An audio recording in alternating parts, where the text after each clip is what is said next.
Hello and welcome to the Rupee Room. I am Vikram Bharat and this is the podcast that tells stories about money in all its colors. Every month I'll be here with fascinating stories about some of the most pressing money matters. Search the Rupee Room on your favorite podcast app and subscribe now. Years of economic stability and cash flow predictability have made many of us complacent and casual in our personal finance behavior. However, the financial fragility caused by the widespread job losses and dramatically reduced household incomes have come as a rude awakening for many. In the new financially challenging environment that we now face, some old attitudes towards money no longer make sense. In this episode, we're going to look at 5 ideas about money that the coronavirus pandemic has changed forever. But first, the obligatory disclaimer. All views, comments and opinions expressed here are of general nature and should not be considered as financial or investment advice. Before making financial decisions, please consult a qualified financial expert. Now that we have the disclaimer out of the way, let's dive into some money ideas discredited by the pandemic. The first one is the idea that credit cards and overdraft are your friends in need.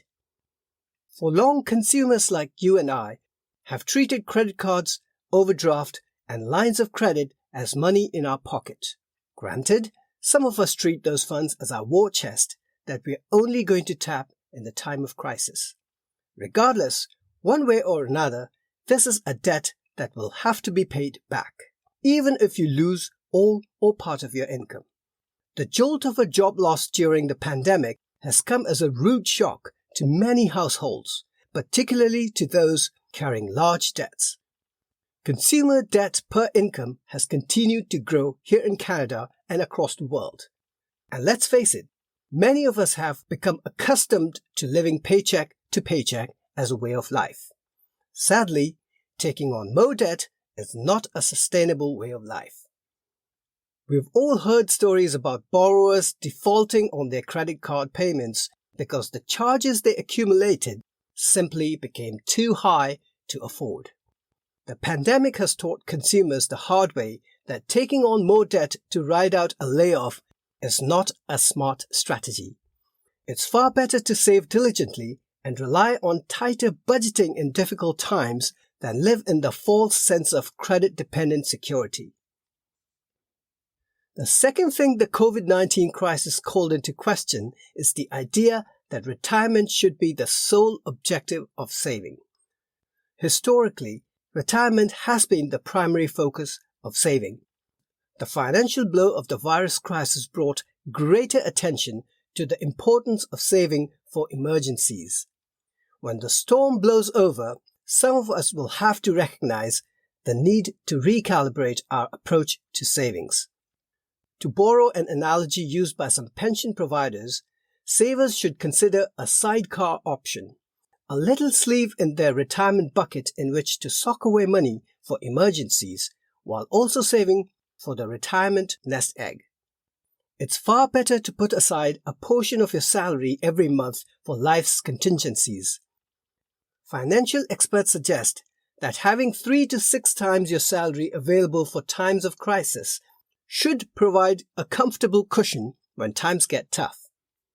In other words, for every $500 saved for retirement, it may be a good idea to consider putting aside $100 to meet the exigencies of life.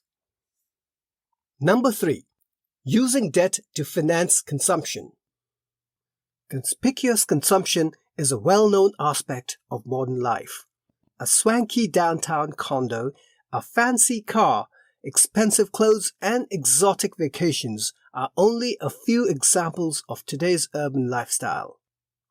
Trouble is, most of these luxuries are financed and fueled by large debts that can quickly get out of hand when going gets tough. The concept of buy now, pay later should have no place in the post-pandemic world. There's no doubt that the new dawn will show many things in a different light, none more than the fact that sustaining a lifestyle on borrowed money is no more an acceptable fact of life. Number 4. Large home loans are a normal part of life. While talking about debt, I'd be remiss if I moved on without bringing up the issue of mortgage debt. It's the single biggest and the longest lasting debt of our lives. It is important, therefore, to make sure the size of the loan doesn't become a crippling financial burden. Housing costs as a percentage of income have long exceeded sustainable thresholds here in Canada and in many parts of the developed world. Not surprisingly, the pandemic has left many borrowers uncertain of their ability to meet their mortgage obligations and remain in their homes.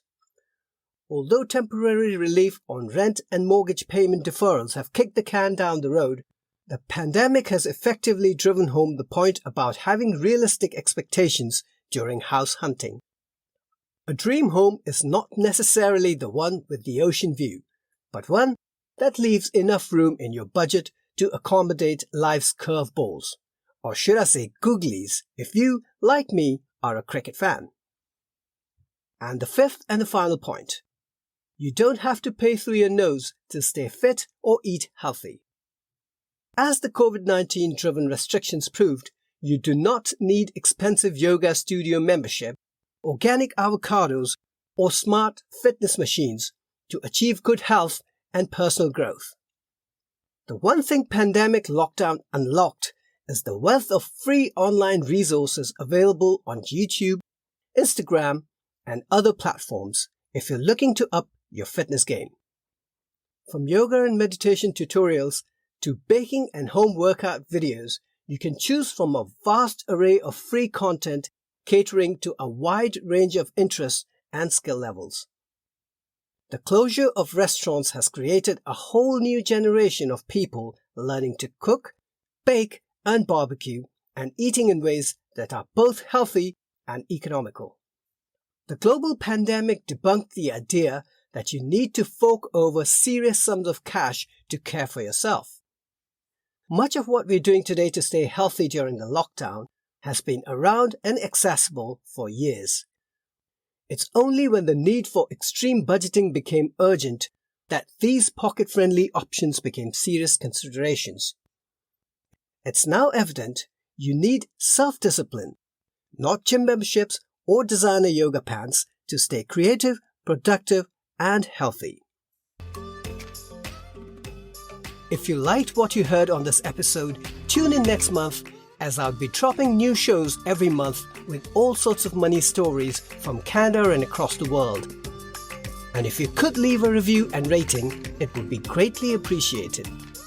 Also, get in touch on social media at The Rupee Room Pod on Twitter and at The Rupee Room Pod on Instagram, and feel free to suggest new topics. Alright, that's it. Until next month, see you then.